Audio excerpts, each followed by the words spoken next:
విభాగం 1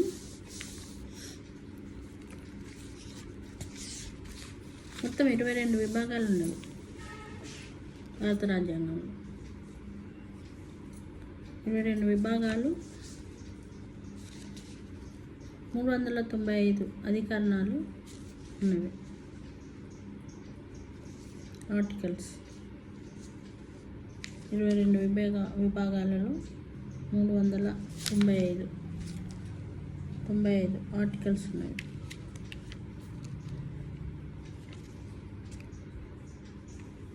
అదే కదా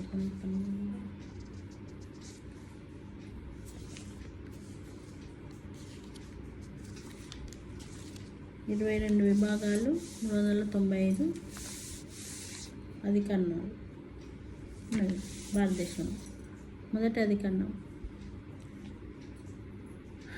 మొదటి ఆర్టికల్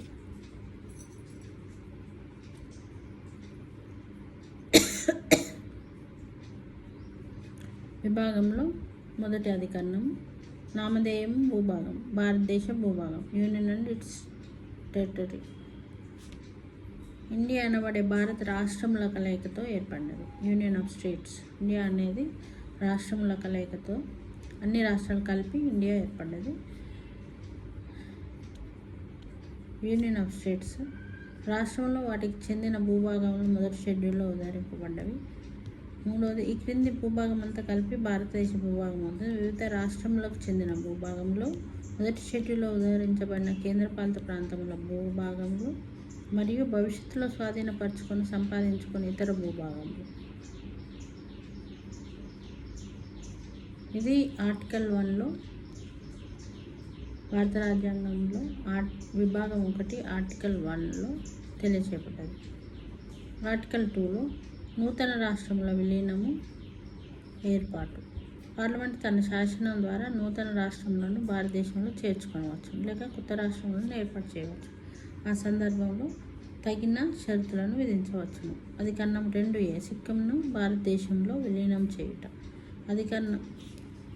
అధికరణం 2లో నూతన రాష్ట్రముల విలీనము, ఏర్పాటు గురించి చెప్తుంది. అధికరణం 2లో అధికరణం 2 ఉంది, అధికరణం 2A ఉంది.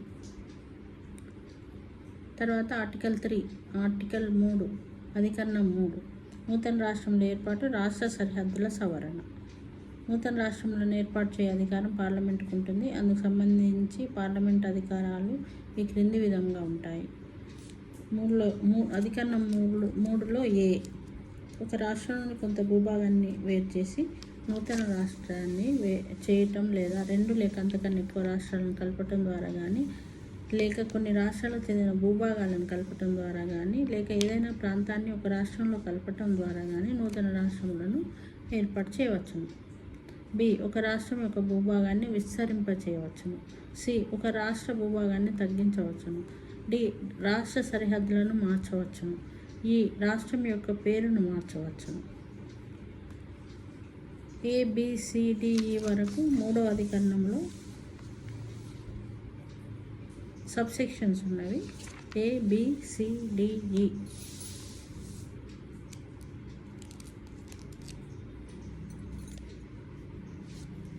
భారత రాజ్యాంగంలోని ఆర్టికల్ 3 ప్రకారంగా మన తెలంగాణ రాష్ట్రాన్ని ఏర్పాటు చేయడం జరిగింది.